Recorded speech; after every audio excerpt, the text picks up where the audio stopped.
Hey guys, tonight we will step into one of the most unbelievable stories in history. The story of King Christian VII of Denmark, a monarch who suffered from chronic intestinal disorder, causing him to constantly release bursts of gas so powerful they exhausted even his own body. And it was this very illness that turned Christian VII into the first, and perhaps the only person in human history to transform his own flatulence into a weapon, creating lethal odor grenades, capable of sending 4,500 Swedish cavalrymen into panic, collapse, and a retreat so chaotic they could not even look back. Sounds like a joke, doesn't it? But it is not. This is history, the Scandinavian 18th century version, complete with all its bizarre special features. We all assist. Tonight, we will follow that strange journey.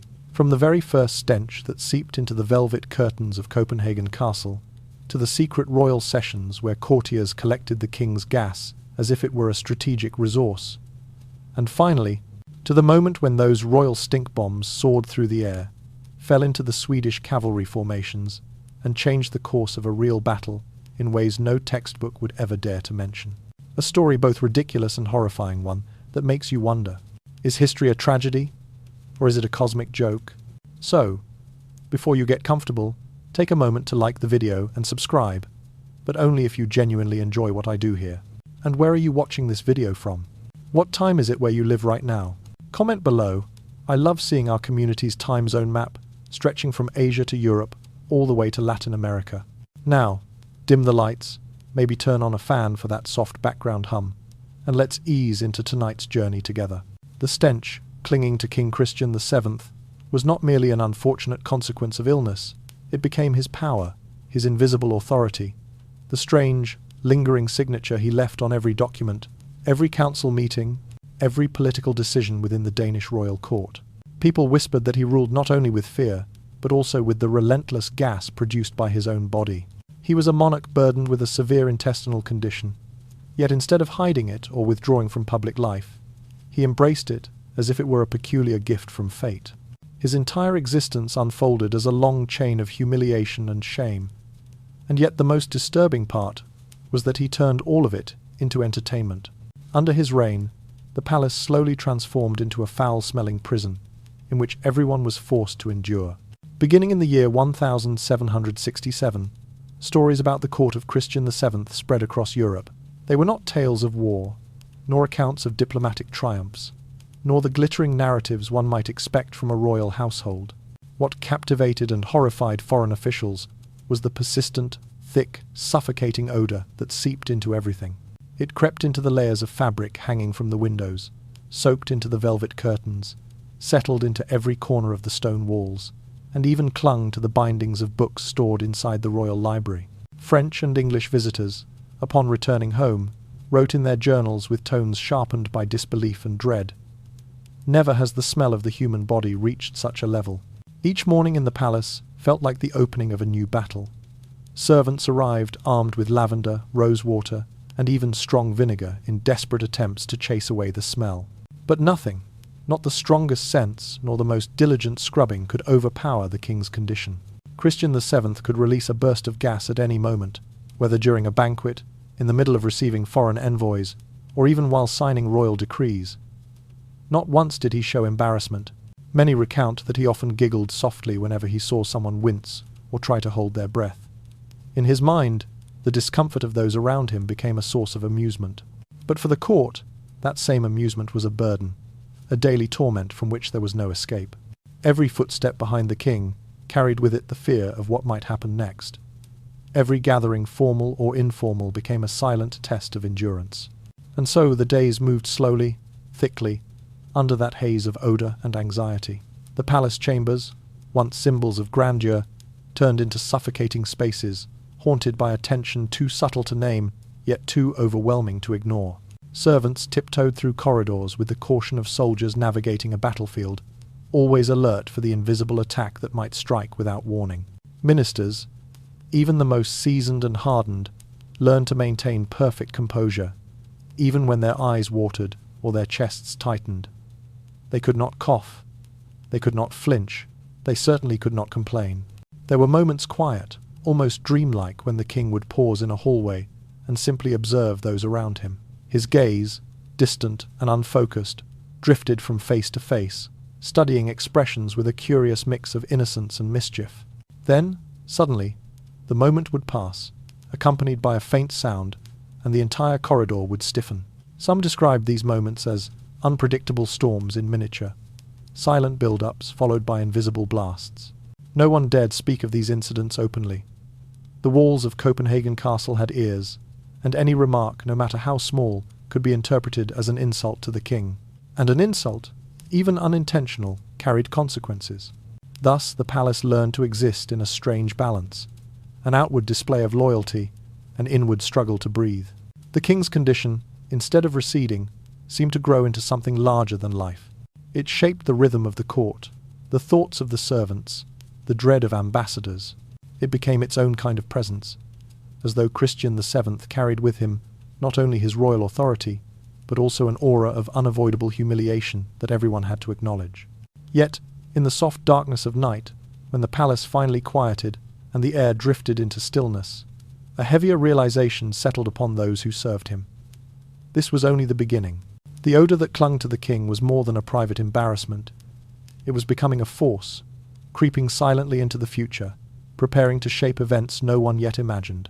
And in the long, sleepy silence of the royal chambers, the story waited to unfold. From the very first months, the servants of the royal household understood that they were living inside an invisible prison. Each morning, they opened the king's chamber door with a hesitant, almost ceremonial caution, as though they were preparing to step into a quarantined room filled with airborne danger. The attempts to purify the air grew increasingly desperate, burning fragrant herbs, sprinkling rosewater on the curtains, scrubbing the floors with strong vinegar. Yet the smell vanished only for a few fleeting seconds, just long enough for a person to breathe once or twice before the king began his day, and the odour returned with its familiar weight. Christian VII suffered from an intestinal condition so severe that he had almost no control over his own body. Toxic bursts of gas escaped at any moment, with sounds and odours so startling that the entire court lived in a permanent state of dread. What made it more unsettling was his complete indifference. Before foreign ambassadors, before aristocrats, even beside members of his own council, he behaved as though nothing unusual was happening. He did not blush, did not apologize, did not look away. It was as if the malfunction of his body existed in a different reality, visible and painful to everyone except the king himself. The physicians and alchemists of the palace soon began to argue. One faction believed the condition was a curse placed upon the Oldenburg dynasty, a lingering punishment from ancient ancestors. Another group insisted the cause lay in the king's indulgent diet of fatty meats and strong liquor. But regardless of the theories, the truth remained unchanged. The smell of Christian VII had become the central topic of conversation within the palace walls. It floated through whispered complaints, nervous glances, and the uneasy silence that fell whenever the king entered a room. Many European visitors who arrived in Denmark left their audiences prematurely, citing poor health or sudden fatigue as excuses. In reality, they were fleeing a room where the air felt thick, almost tangible, clinging to their hair, their clothes, and even their skin. More than one diplomat wrote that after returning to their lodgings, they bathed multiple times and still could not rid themselves of the odour. A French guest recorded in his journal, "I have never witnessed the endurance of human beings tested so harshly." For him, it was an extraordinary ordeal, experienced over the span of a single meeting. But for the royal court, this was daily life. A life governed not by political power, but by an invisible force that hovered around them like a storm cloud they could neither escape nor confront. The palace corridors seemed to change because of it. The air became heavier, footsteps quieter, and conversations shorter. Servants learned to recognize subtle shifts, the faint change in the king's breathing, a quiet shift of fabric, a pause in his movement that might precede another burst. These moments passed slowly, stretching into long seconds during which no one dared inhale too deeply. Even the grandest gatherings took on a strange, suspended quality. At banquets, music played softly, while guests showed fixed smiles, their minds preoccupied with the silent terror of what might happen next. Some gently pressed scented cloths to their noses under the table. Others chose to sip wine more often to mask the stinging in their throats. No one dared leave early. No one dared offend the king. Every gesture had to appear natural, composed, loyal. Ambassadors remembered their audiences not for political discussions, but for the struggle to maintain composure while their eyes watered. Nobles returned to their quarters red-faced, coughing, whispering prayers under their breath. And yet by morning, they stood once again beside the king, ready to endure whatever the day brought, as if resignation itself had become a form of survival. The illness of Christian VII did not weaken his rule, it reshaped it. It defined the rhythm of court life, shaped human behavior, and determined how close people dared to stand. Fear became silent, air became fragile. The palace, once a place of ceremony and grandeur, became a domain ruled by a force that no one could challenge. And as days drifted into nights, and nights into long, uneasy dawns, the court slowly understood the truth. This condition, this odour, this invisible presence, was only growing stronger. It was becoming a constant companion, an unwelcome monarch beside the real one. And the worst part was this simple, heavy realization. Everything they feared was only just beginning. Christian VII did not merely release toxic bursts of gas. He turned every moment into his own private entertainment. When he was angry, when he was bored, or simply when he wished to observe the reactions of the people around him, he would run through the palace corridors, his robe flapping behind him, using his own body as an invisible weapon. The courtiers had to hold their breath, following him as dignity demanded, even while their lungs ached and their eyes stung. Many hid small cloths soaked in mint inside their sleeves, hoping that a quick, discreet breath would allow them to survive the day. But the king did not stop there. Every time he noticed someone step back, or cover their nose, or flinch even slightly, he would erupt into delighted laughter. In one recorded entry from the year 1773, an official wrote, "The king declared that anyone unable to endure the stench is unworthy of standing near power." That was the moment the court finally understood. This was not merely an illness, it was a form of domination. During formal ceremonies, the disasters were even worse. Sometimes, during an incident, liquid would leak onto the floor, forcing the servants to rush forward with golden dustpans and special cloths to clean it in absolute silence. The sound of fabric touching the floor was the only thing anyone dared to hear. No one reacted. No one allowed even the smallest grimace to cross their face. A single frown, a single moment of disgust, could mean being dismissed from service, and in some cases, something far worse. The atmosphere became a quiet battlefield, people fighting not with words or weapons, but with their own instincts. A raised eyebrow could be interpreted as rebellion. A twitch of the mouth might be seen as disrespect. Survival demanded stillness. The servants perfected the art of freezing their expression, of pretending they noticed nothing, smelled nothing, felt nothing. Yet outside the palace, the story took on a very different shape. The common people whispered it as if it were a dark comedy. They called it the stinking curse, claiming that the king had been punished by spirits. Some believed the royal family had angered the heavens. Others murmured that the royal bloodline had offended demons, and this was their price. Street storytellers exaggerated every detail, turning the king into a figure of grotesque legend, a symbol of divine retribution. In taverns, people chuckled nervously, unsure whether they were mocking the king or shielding themselves from fear. No one truly knew what to believe, but the tale spread quickly, drifting from village to village. Mothers frightened their children with warnings that the king's curse might drift through cracks in the night. Sailors swapped stories about the unholy wind they swore they smelled when approaching Copenhagen. Even travellers passing through the countryside claimed they saw birds scatter suddenly from the palace roof, as if fleeing something unnatural. But inside the palace, nothing was humorous. Nothing was exaggerated. There was no laughter, no jokes, only fear, silence, and the omnipresent smell that blanketed everything. The corridors grew quieter with each passing week. Footsteps became softer. People avoided standing too close to one another, as though the mere act of sharing breath might spread the curse. Even the chandeliers seemed to hang lower, weighed down by the heavy air. Christian VII moved easily through this world he had created, unaware or perhaps entirely aware of the tension that followed him like a shadow.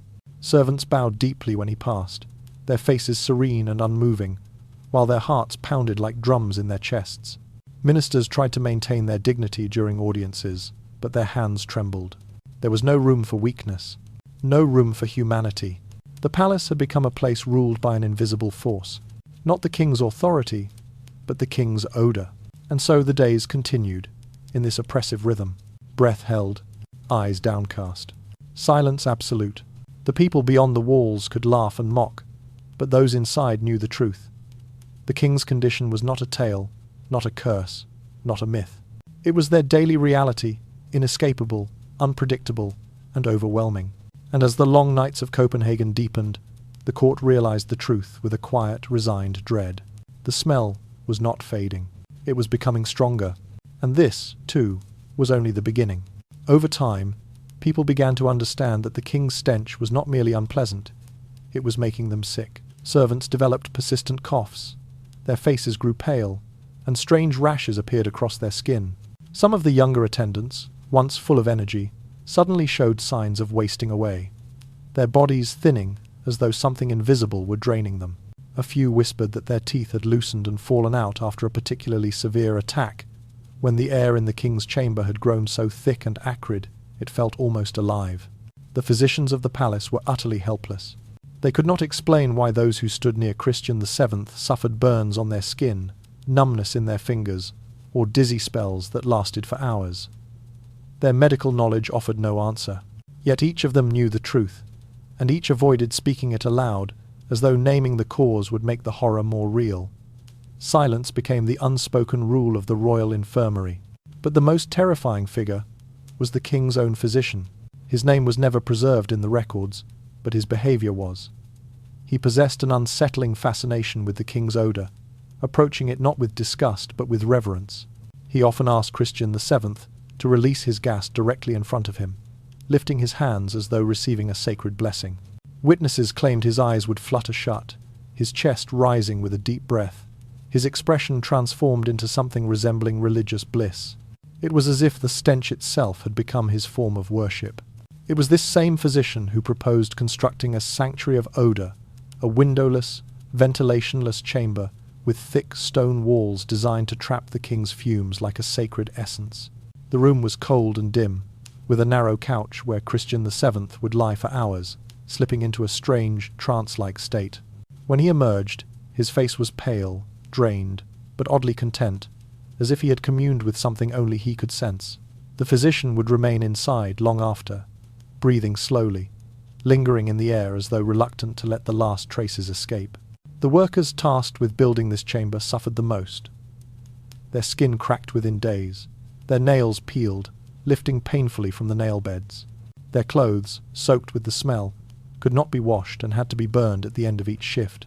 One carpenter, after finally quitting his post, confessed to the local innkeeper that the odor had soaked into the bread and the water, leaving him unable to distinguish between the scent of ordinary life and the scent of the king. His voice shook as he spoke, as if he feared the smell might still be clinging to him. The palace attempted to compensate these men, but the payment could not undo what they had endured. Some lost their sense of taste, some lost feeling in their fingertips. Others claimed the smell followed them home, seeping into their beds, their hair, their sleep. A few left Copenhagen entirely, believing the odor haunted their dreams. Those who remained in service learned to move quietly around the new chamber, avoiding it the way one avoids a cursed room in an old cathedral. Its stone walls held more than air. They held a presence, thick and oppressive. Servants whispered that the room hummed faintly at night, as if the odors trapped inside were trying to escape. And Christian VII returned to it again and again. No one dared question him. No one dared ask what he felt while lying inside. Court life adjusted itself to the new reality, bending around the king's rituals like reeds swaying around a river they cannot resist. But beneath the stillness, fear deepened. For if merely being near the king left people ill, if merely working on a stone chamber caused nails to blacken and fall away, what would happen when the stench grew stronger? What would happen when the king, whose condition showed no sign of improving, embraced this odor not as a curse, but as a source of satisfaction? Whispers spread quietly, slipping through corridors and kitchens, carried on trembling voices. If this is only the beginning, what will the nightmare become? The palace felt heavier each day. The air grew thicker, and everyone sensed, with the slow dread of a nightmare unfolding in real time, that the true horror had not yet revealed itself. By the middle of the year 1775, the palace had slipped into a state of quiet psychological collapse. Servants gathered in secret corners, whispering about escape. Some wanted to flee the castle entirely. Others, driven to desperation, discussed poisoning the king. Yet everyone understood the price of a misplaced word: exile, hard labor, or a fate far worse. Silence was their only defense. Outside the palace walls, the people spun darker stories. Some claimed the stench was a mark of Satan. Others insisted the king was cursed, punished by forces beyond human understanding. The rumors spread so quickly and so convincingly that even the nobility hesitated to write anything concerning the king. A single misplaced sentence, a wrong interpretation, even a careless adjective could cost someone their life. Fear settled not only in the halls of Copenhagen Castle, but in the ink of every quill poised above parchment. Yet what truly fractured the palace was not the rumors, it was the silence itself. Whenever Christian VII walked through a corridor, the entire court held its breath. He watched them closely, almost curiously, observing the tremors in their hands, the stiffness of their shoulders, the fear carefully hidden behind their eyes. Then, without a word, he would drift toward a newcomer, gaze at them with a hollow, distant stare, and bestow upon them what many servants had begun to call the royal gift. Today's 7. For newcomers, that was the moment they understood. They had stepped into a world with no escape. In the months that followed, the king's odor grew into an obsession that overshadowed every political scheme, every rivalry, every whisper of intrigue. Servants bribed one another, sometimes with money, sometimes with favors, just to avoid being assigned to shifts near the king. The corridor closest to his chambers became a place of dread. Even the bravest footmen avoided lingering there. Some rooms were abandoned entirely. No perfume, no incense, no mixture of herbs could lift the stench once it had settled into the tapestries and wood. The air seemed to trap the odor the way a body traps fever. Entering those rooms felt like stepping into a memory of something rotten. And just when everyone believed the palace had reached its lowest point, when it seemed nothing could become stranger or more unbearable, the situation shifted into a form of madness none of them could have predicted. A whisper took shape within the council chambers. A thought grew in the shadows. A possibility that was unthinkable, yet in its own twisted way, logical. If the king's stench could not be stopped, if it could not be hidden, if it had already become the force that shaped their days and nights, then perhaps, they reasoned, it could be used, not endured, not feared, not fought against, used. The idea settled over the court with a mixture of horror and fascination. Eyes widened, breaths wavered, and slowly, silently, the realization passed through every mind in the palace. The king's odor was no longer a curse. It could become a weapon. And this marked the beginning of a new kind of lunacy, one that would change not only the palace, but the fate of Denmark itself. Stepping into the year 1776, the court slowly realized that all hope for a normal royal life had ended. The air within the palace was no longer just an unpleasant odor. It had become a political fact, a silent reality everyone acknowledged, but no one dared to speak aloud. The ministers, men who once feared conspiracies, rival factions, and power struggles, now found themselves more terrified of one thing above all else: the king's breath. Each morning, the procession of servants entered the king's chamber like physicians walking into a medieval plague ward. They wore coarse cloth masks soaked in vinegar and perfume, but the thin layers did nothing against the toxic air waiting behind the doors.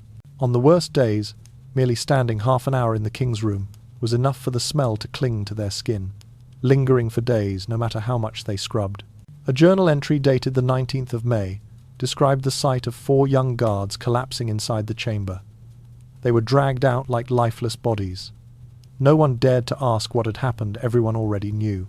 The palace physicians, helpless and exhausted, created a new rotation schedule. No individual was allowed to remain near the king for more than 15 minutes. Anyone exceeding this limit risked developing sudden illnesses, burning eyes, headaches, vomiting, or even losing consciousness. Even national ceremonies became absurd spectacles. Whenever the king appeared, courtiers formed a half-circle around him, not as a gesture of reverence, but to keep far enough away to stay conscious. Diplomats watching from afar could not understand why the formation looked so uneven, so strained, so tense. Only those who lived inside the palace knew the truth. Meanwhile, the threat from Sweden grew heavier, pressing down on the royal council. But although the enemy stood beyond Denmark's borders, the true horror, the real paralysis, lay within the velvet-covered walls of Copenhagen Castle. The palace felt like a sealed pressure cooker filled with secrets, sickness, odour, and silent fear. And then, during a private council meeting in the summer of 1777, an idea emerged. A thought so strange, so deranged, it could only have been born in a court already pushed beyond reason. If they could not stop the king's stench, then perhaps they could use it as a weapon. The words fell into the room like a spark into gunpowder. No one spoke, no one breathed. Yet in the eyes of each minister, a flicker of possibility appeared, horrifying, logical, and inevitable all at once. The stench that had tormented them for years might become something else entirely. Not a burden, not a curse, but a weapon sharp, invisible, and uniquely their own. And with that realization, the madness deepened.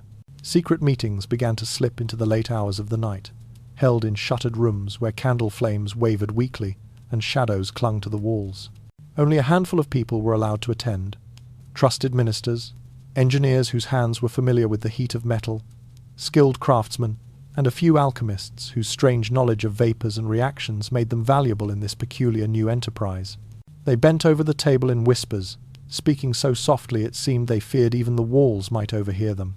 Every conversation circled around an idea no one dared voice openly, an idea so unsettling that they exchanged glances before anyone found the courage to say it, to turn the king's gas into a national asset.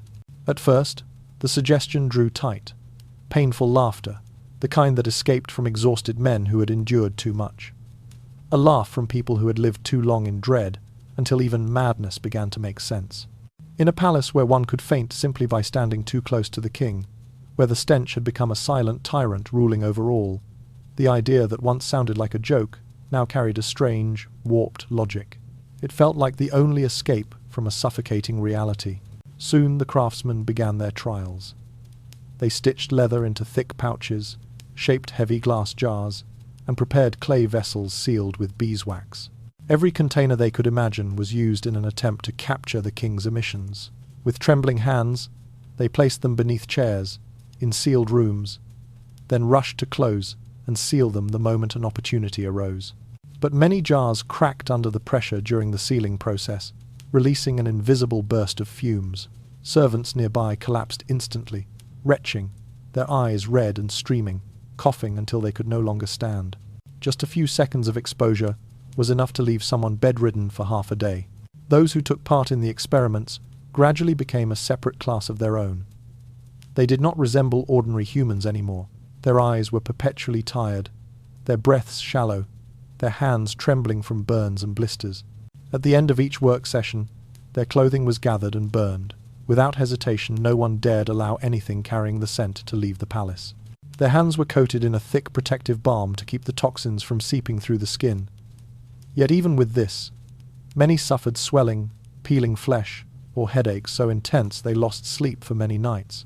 A diary entry dated the 21st of August recorded a chilling line. 3 of the 15 workers developed blisters. The skin on their hands peeled away in sheets, like scorched bark. Meanwhile, the king watched with unsettling delight. He stood at a distance, silent yet eager, his hollow eyes fixed on the workers as they sealed jars, carried containers, and scribbled notes with shaking hands. He looked like a man observing a sacred ritual performed in his honor. On certain days, at the request of his devout royal physician, the king stayed longer inside the sealed chamber, consuming a gas-increasing diet before allowing his emissions to be collected, as though participating in a holy ceremony. Soon people began to call him the Source, a name that carried reverence, disgust, fear, and a strange, reluctant worship. No one spoke it above a whisper, as if the word itself carried a smell. The palace, once golden and resplendent, began to resemble a massive laboratory. Cold, damp corridors filled with wax-sealed jars, clay vessels awaiting testing, and crude instruments that seemed permanently tainted. The air grew thick, as if each stone in the floor absorbed something sour and secret. Rooms once used for meetings or storage were now off-limits, heavy with trapped fumes. Corners darkened by neglect became hiding places for experimental containers no one wanted to touch. Every step through the palace carried a sense of danger, as though the servants were walking along the edge of some taboo, brushing against a madness no ordinary mind could name. Yet none of them could refuse. Everyone understood, whether they liked it or not, that the first horrifying weapon was beginning to take shape, and every person inside these walls was being drawn into its creation. The palace sank into a strange mixture of fear, exhaustion, and obsession, with a thread of twisted hope woven through it. A weapon was coming, a weapon no kingdom had ever imagined. And in that heavy, suffocating darkness, the nightmare only began to take form. Autumn of 1777 arrived with a quiet, eerie heaviness, and with it came the birth of a completely forbidden zone inside the palace. People whispered its name with a mixture of dread and fascination: the toxic air sector. It was a sealed laboratory constructed beside the old armory, hidden behind layers of stone walls that muffled every sound coming from within. Outside its door, armed guards stood rigid and alert, ensuring no one approached without permission. Inside, engineers and alchemists worked with trembling hands, trapped in a room where every breath felt like a gamble and every mistake could cost them their lives. They experimented with everything they could craft: thick clay jars, glass containers sealed with wax, small metal canisters, copper tubes fitted with miniature valves. Each design came with its own flaw. Glass shattered too easily, spraying shards and fumes in all directions. Clay held the odor so fiercely that opening the jars was nearly impossible without fainting. Metal was durable, but far too heavy to throw by hand, and even the strongest men struggled to lift them without wincing. Yet, despite all setbacks, expectations continued to rise, because the king himself was becoming more productive, as the council described it in careful, euphemistic language. A diary entry dated the 15th of October stated simply, "Today, 8 vessels were collected. 2 burst during sealing." The servant collapsed. The handwriting trembled, as though the writer had barely regained strength before recording it. Then a former artilleryman from Hamburg was summoned to the palace. He arrived with the stoic calm of a man who had seen cannons backfire and gunpowder ignite at arm's length. Upon examining the earlier prototypes, he proposed a new design: a thick-walled clay grenade with a fuse that shattered the vessel instantly upon impact. The resulting explosion released a yellow-green vapor that smelled like a grotesque mixture of camphor, rotting meat, and decayed pine resin. When the first test was performed in the sealed room, even the guards outside felt their eyes sting. Inside the toxic air sector, people moved as though walking through a battlefield. Every object was handled cautiously, layered in thick wax, labeled with trembling handwriting, and stored in crates surrounded by straw. Workers entered wearing layers of cloth that offered little protection. When they left, their clothes were burned in the courtyard before they could contaminate anything else. Any tool or surface that absorbed even the faintest hint of odor was buried deep in the earth, lest the stench spread and turn the palace into an uninhabitable ruin. One alchemist finally fled Copenhagen altogether. Before leaving, he left behind a small note: "I smell it even in my dreams. It follows me like a demon." He did not return for the remainder of his life. But the royal council did not share his fear. Quite the opposite, they believed they were standing at the edge of a monumental breakthrough, a new weapon, a form of power no other kingdom possessed. A force created not from gunpowder, not from machinery, not from steel, but from the breath of a king who had long since lost his grip on sanity. As winter approached, the arsenal began to fill. Rows upon rows of clay grenades sat in crates, each sealed with thick wax and marked with cautious warnings. Metal prototypes were stored deeper in the laboratory, alongside experimental canisters that rattled ominously whenever moved. By the final weeks of the year, the palace possessed hundreds of prototypes, some small enough to throw by hand, others large enough to require mechanical assistance. Secretly, officers trained with these terrifying devices. They practiced throwing techniques in isolated courtyards under cover of night, learning how to calculate the arc, how to time the release, how to judge distance by the spread of the smell. Others trained with catapults, launching sealed objects across muddy fields and measuring how far the vapor dispersed when the vessels shattered. The cold wind carried the stench farther than expected, startling even the most seasoned soldiers. The palace, once a symbol of royal luxury, had transformed into a relentless engine of madness. Corridors echoed with whispers, courtyards filled with smoke and strange yellow-green residue. Servants walked like ghosts, their eyes hollow from sleepless nights. Ministers spoke less of diplomacy and more of output capacity, collection efficiency, and dispersion radius. Mercy disappeared. Compassion dissolved. Only the stink remained, and the ambition that fed upon it. By the end of the year, the creation was nearly complete.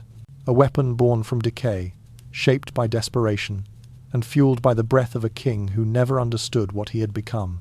September of 1777 marked a new descent into madness.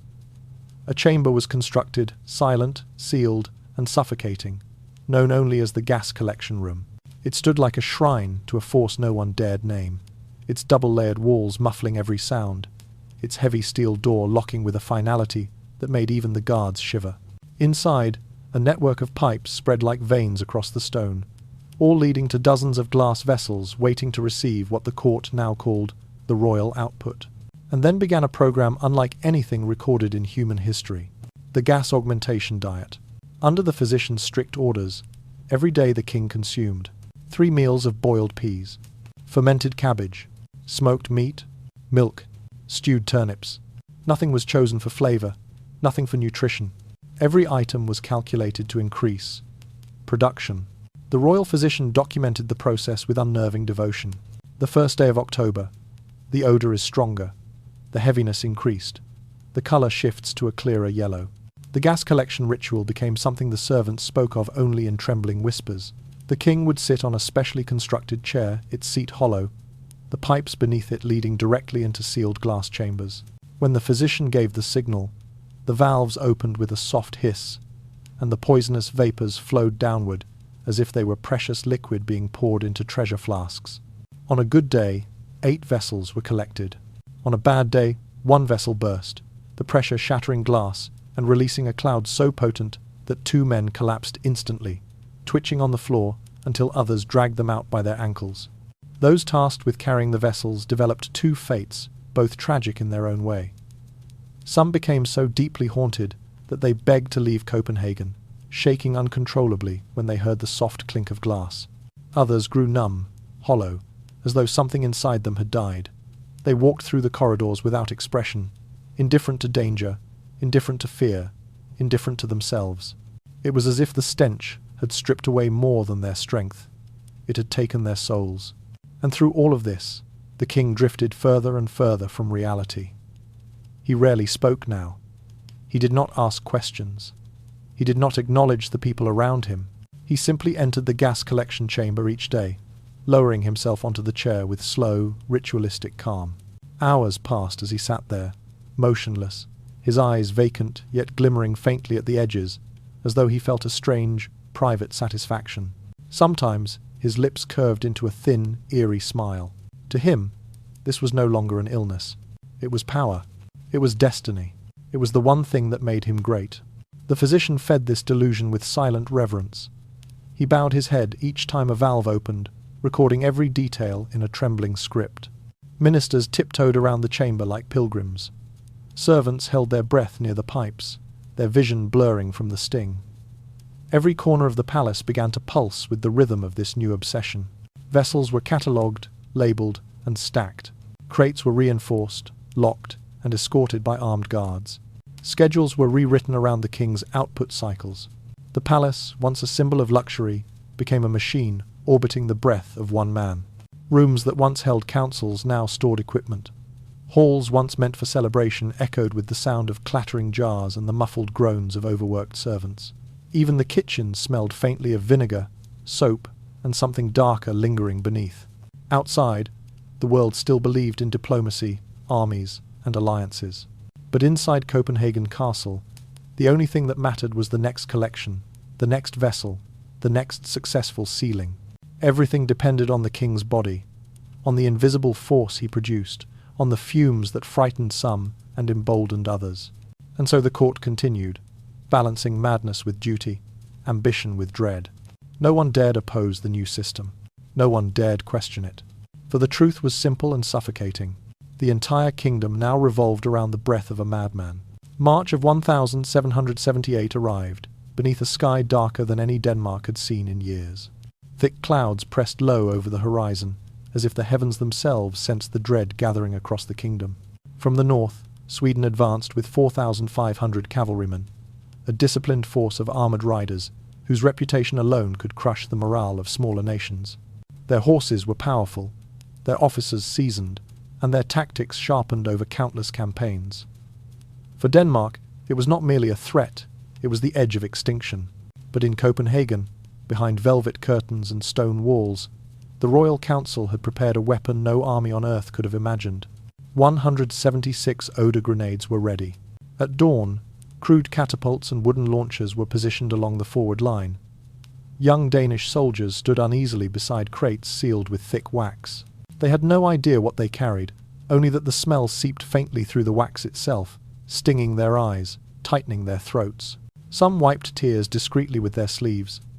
Others tried to breathe through their mouths, but the creeping tang of decay still found them. The order moved down the ranks in a quiet ripple.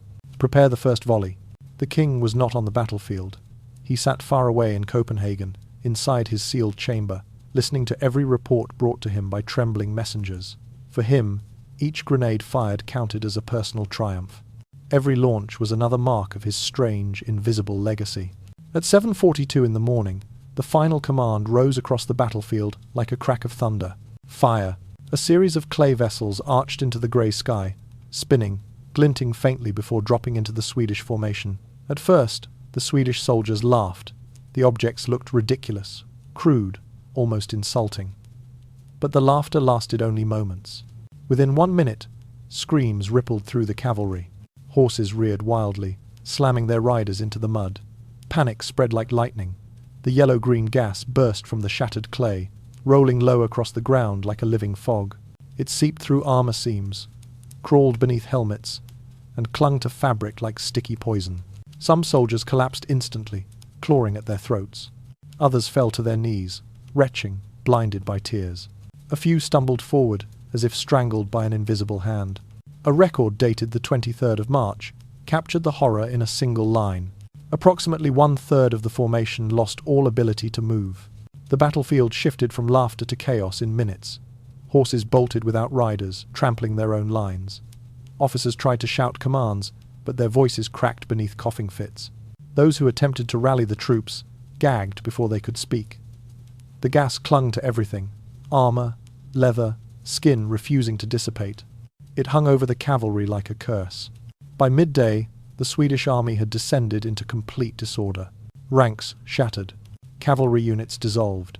Commanders abandoned their posts, overwhelmed and terrified. The field turned into a morass of churned mud, collapsed horses, and staggering soldiers who had lost all sense of direction. The stench was overwhelming, a thick, nauseating wave that blanketed the land until even Danish troops, standing far behind the lines, covered their faces. And Denmark? Denmark advanced without swinging a single sword. By early afternoon, the Danes occupied the entire front line. Not a shot needed firing. Not a blade needed raising. Sweden's mighty cavalry, its pride, its strength, its symbol of northern power, had been undone by something no military strategist had ever planned for. A victory carved not by steel, but by stench. The people would later give it a name, whispered, half in awe, half in disbelief. The stinking victory of the year, 1778.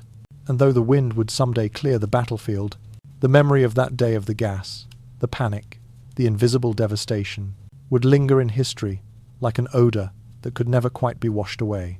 After the stinking victory of 1778, Copenhagen fell into a strange, dreamlike state, a mixture of celebration, fear, and a twisted, uneasy pride.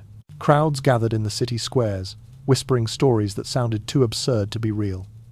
Swedish cavalrymen collapsing as though strangled by unseen spirits.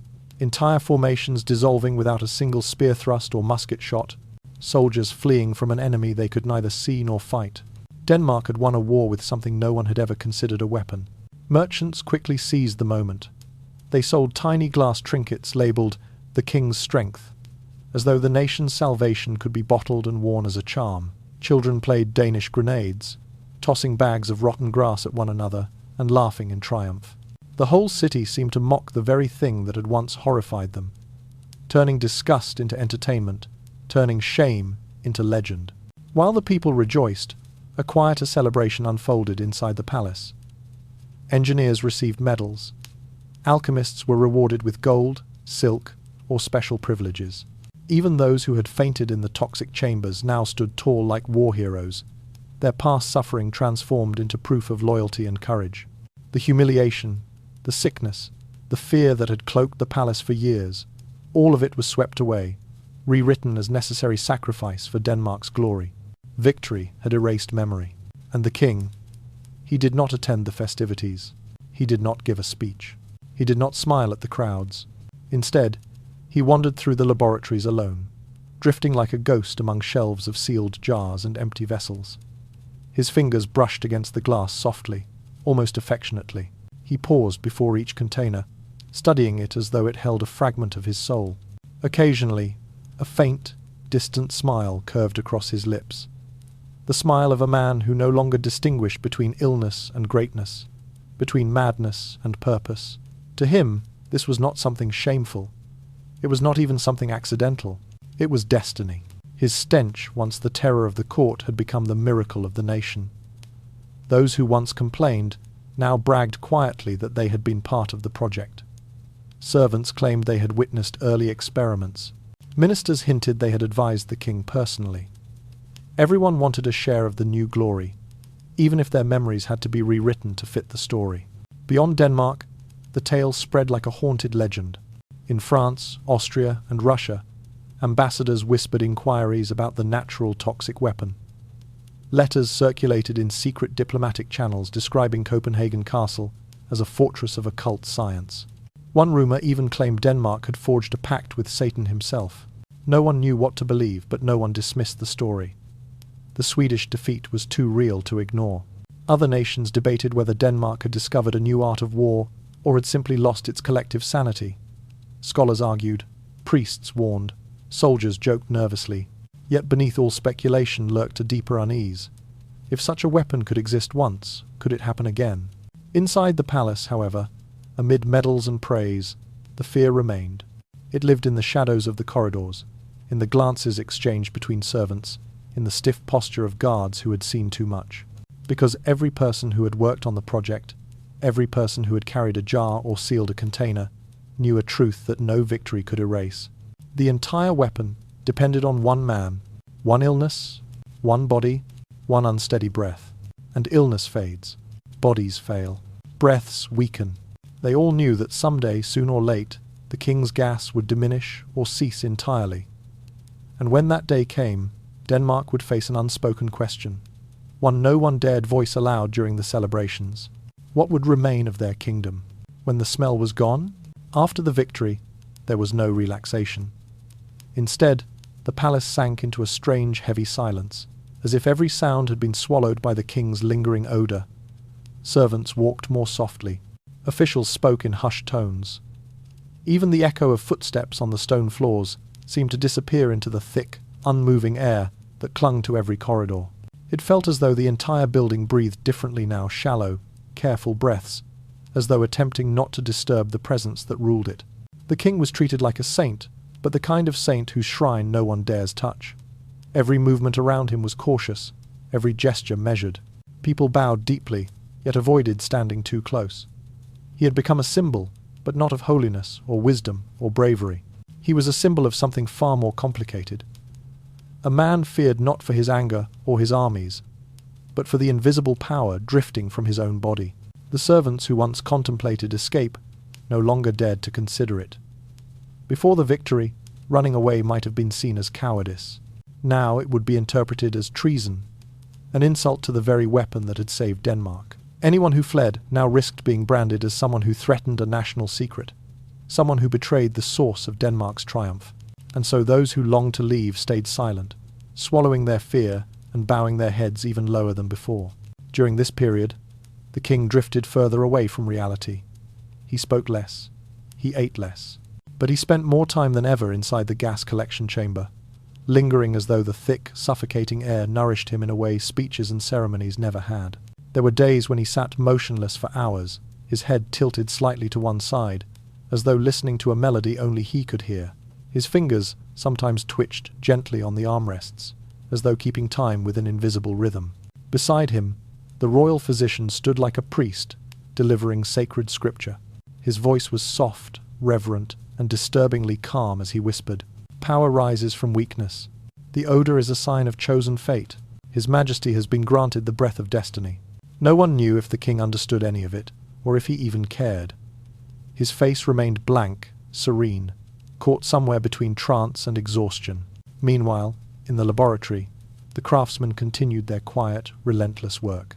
They experimented with new designs: metal grenades that would not shatter prematurely, wax jars capable of preserving the odor longer, small containers designed for spies who might one day slip behind enemy lines. Each prototype was handled like a dangerous relic. No one asked when another war might come, but everyone understood they had to be ready. Denmark's survival, for now, depended on preparation and on the breath of one man. And the smell? It grew worse. Not gradually, but in waves, as though the palace itself exhaled something ancient and rotting. It was no longer just a rumor, whispered in jealous courts abroad. It was no longer merely a fear held by trembling servants.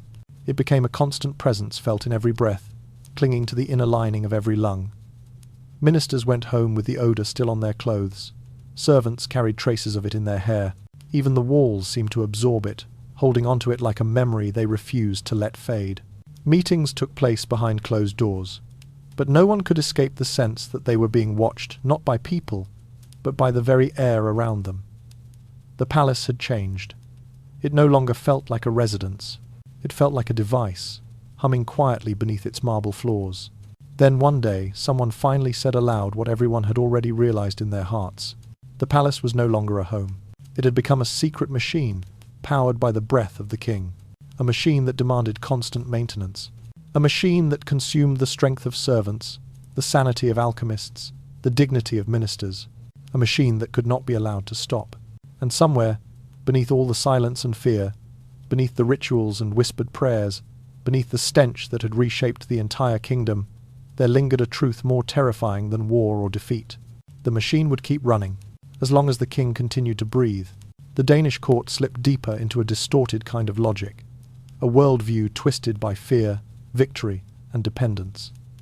The king's illness, once a shameful secret, was now treated as a sacred blessing. Reports sent from the palace to the National Council were written with a tone so bizarre that even the scribes hesitated as they wrote. Lines such as, "His Majesty's health is stable," "Output remains consistent," "The odor is strong and uniform," appeared beside political updates and military concerns, as though they were discussing the condition of a factory rather than a human being. Physicians monitored him, like one would monitor a vital industrial resource. They recorded every fluctuation in his diet, every shift in his physiology, every subtle hue of the odor he produced. Their journals read not like medical documents, but like harvest reports. They debated the most effective combinations of food, the ideal timing of meals, and even the temperature of the king's chamber, all in the hope of optimizing production. Discussions about the strength, density, and duration of the odor became as common as discussions about taxes or law. Some officials even proposed building a secondary production chamber, a backup room for days when the king was too weak to perform. The suggestion was rejected immediately, not because it was absurd, but because it insulted what they now called the singular nature of the king, the idea that any replacement, any imitation, could serve Denmark as he had served it, was viewed as bordering on blasphemy. And so Christian VII slowly transformed into something inhuman, half man, half national resource. He was no longer seen as a monarch whose judgment mattered, nor as a ruler whose voice shaped policy. He had become a walking gas generator, a strange and fragile engine upon which the entire kingdom depended to protect its borders. Ministers bowed to him with exaggerated reverence, not out of loyalty or admiration, but out of fear of losing the only weapon Denmark possessed that no other nation could replicate. Outside the palace, the people worshipped him in their own strange way. Folk songs appeared eerie, triumphant melodies praising the victory and the king's heaven-sent breath. Parents frightened their children with stories that the king's smell can topple armies, half joking, half believing it. Merchants carved wooden figures of the king holding a sealed jar, selling them as charms for luck. The fervor grew so intense that the church eventually intervened, urging people to stop comparing the king's odor to divine miracles. But inside the palace, the atmosphere was far from celebratory. Those closest to the king saw the truth hidden beneath the national pride and the cheerful stories. Christian VII was not growing stronger. He was fading. He had grown thinner, his cheeks sunken, his posture weaker. He walked slowly, as though each step required effort. His breath rattled faintly in his chest. His eyes, once merely distant, now seemed hollow. Yet the smell grew stronger. It was as if his body, failing in every other way, devoted all its remaining strength to maintaining that final, terrible power. Servants whispered that the odour was beginning to cling even before he entered a room, as though it preceded him like a ghost. The council noticed that the king needed longer rests, longer sessions in the sealed chamber. But none dared to write that down. None dared to speak it aloud. The physicians saw the signs. They charted his decline in private, trembling as they drew the lines on their graphs, lines that dipped lower each month, even as their output measurements rose. They spoke carefully, avoiding the one truth they all knew. The king was sacrificing himself. Whether consciously or by the cruel nature of his illness, he was burning away the last of his life to fuel the nation's illusion of strength. And in the heavy silence of the palace, a silence thick with fear, self-deception, and something close to grief, a question began circulating in the minds of those who dared think beyond the next collection cycle. What would Denmark lose if the king died? The answer was too dangerous to say out loud. Not because they feared losing a monarch, but because they feared losing a weapon that no ship could carry, a weapon no smith could forge, a weapon no kingdom could replace. The question lingered, unspoken, pressing against their throats like an unwelcome truth. When the king's breath ended, what would remain of Denmark at all? Time continued its slow, heavy crawl, and the palace of Copenhagen began to change in ways no one could have predicted.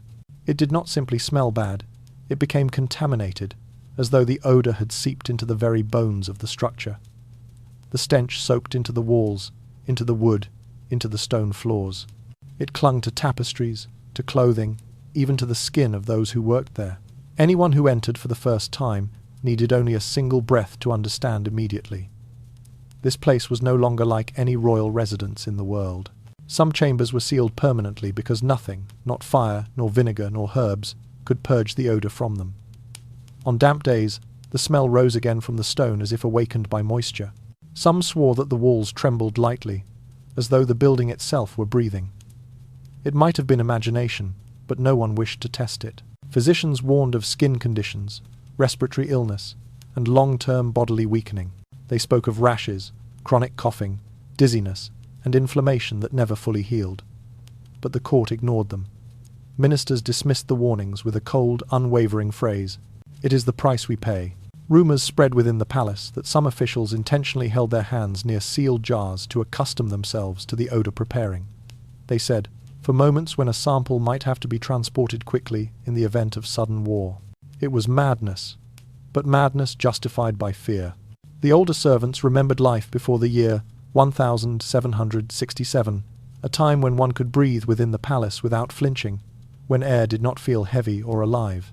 But those memories now seemed distant, like fragments of a fairy tale. Denmark had stepped into a new era, an era where the king's odour had become a national symbol, twisted and revered. Beyond the kingdom, rumours moved like dark wind through foreign courts. The Danish palace is cursed, some said. The king is possessed by an ancient spirit, whispered others. No living person can remain inside for long without falling ill. Some believed the stories, others laughed at them. But only those who had walked the palace halls, those who had felt the stench cling to their lungs, their hair, their very thoughts understood the truth. The palace was no longer a place for human beings. It had transformed into something else entirely. A domain built not for comfort, but for endurance.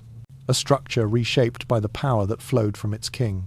A monument not to monarchy, but to odour, to a force that hovered somewhere between sickness and authority, between curse and weapon. It was a place for the smell, a place for power, a place for a king drifting further and further from reality. Christian VII walked through halls no longer meant for mortals, surrounded by an atmosphere that neither history nor religion had words for.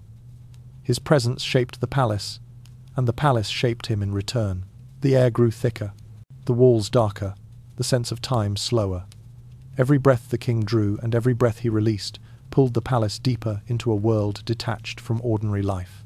And those who served there knew with a dread they never dared voice, that the palace was becoming something irreversible, something monstrous, something that demanded silent obedience. Only one truth remained unquestionable. This was no longer a royal residence.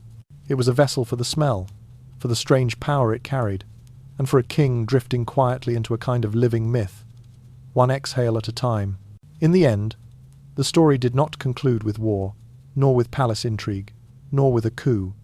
It ended with something far simpler, far more unsettling, a bare, unvarnished truth. The entire Danish court had transformed into a strange illustration of how weakness, illness, and humiliation could become power when history forced a nation to use whatever it had. No sword, no army, no treaty defined the era, only a condition, a smell, a king whose body became both curse and salvation. Christian VII remained an enigma long after his final days. Some called him an eccentric genius, a man whose affliction accidentally reshaped the map of Northern Europe. Others whispered that he was a curse, a living embodiment of something Denmark was never meant to carry. Yet everyone, no matter their opinion, agreed on one thing.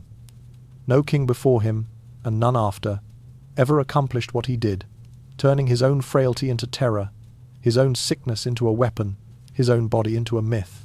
Years later, historians looked back at the period with a confusion that bordered on disbelief. They stared at the documents, the journals, the sealed letters, and wondered how an entire court had endured what they endured, and not merely endured it, but encouraged it. How could a royal council praise a disease? How could a kingdom win a battle by throwing odor at its enemies? How could human beings walk through so much shame and yet hold their heads high, insisting it was glory? But the answer lingered in the air quite literally. It was a time when smell became history, when the intangible shaped events more powerfully than metal or fire. And history, as the scholars reluctantly admitted, was not always clean. Sometimes it stained, sometimes it clung, sometimes it choked those who tried to breathe it. Christian VII eventually passed away, carrying with him both the nightmare and the victory. He left behind no grand speeches, no shining reforms, no majestic legacy of architecture or culture. What he left behind was something far stranger, something Denmark never fully understood, a memory that could not be washed away, a victory no one could repeat, a terror no one could entirely deny. But according to many who served in the palace, the odor did not die with him. They claimed it lingered in the stone walls of Copenhagen long after his body had been laid to rest. Some said that on quiet evenings, when the air was still and the halls empty, a faint trace could be detected. Something sharp, something sour, something like a breath caught between worlds. A reminder etched into the palace itself, woven into the mortar, a residue of the king who had shaped an era with nothing but the air that left his lungs. It became, in time, a legend. Not a heroic legend, nor a tragic one, but a peculiar kind that survived because it was too strange to forget. Mothers warned their children not to mock the weak, for even weakness may one day decide a nation's fate. Travelers visiting Denmark whispered that the palace felt inhabited by a ghost, not of a person, but of a smell. Scholars argued about symbolism. Poets wrote lines comparing the king to a storm that never touched land, yet changed the tide of battle. And so the story reached its quiet, unsettling close. A dynasty unlike any other, defined not by banners or bloodshed, but by something the world could not see, something it could only inhale. A king remembered not for decrees, nor for alliances, nor for triumphs of statecraft, but for a presence that no history book could fully capture. A monarch whom people could not forget in the most literal sense imaginable. This was the end. Not clean, not noble, but unforgettable.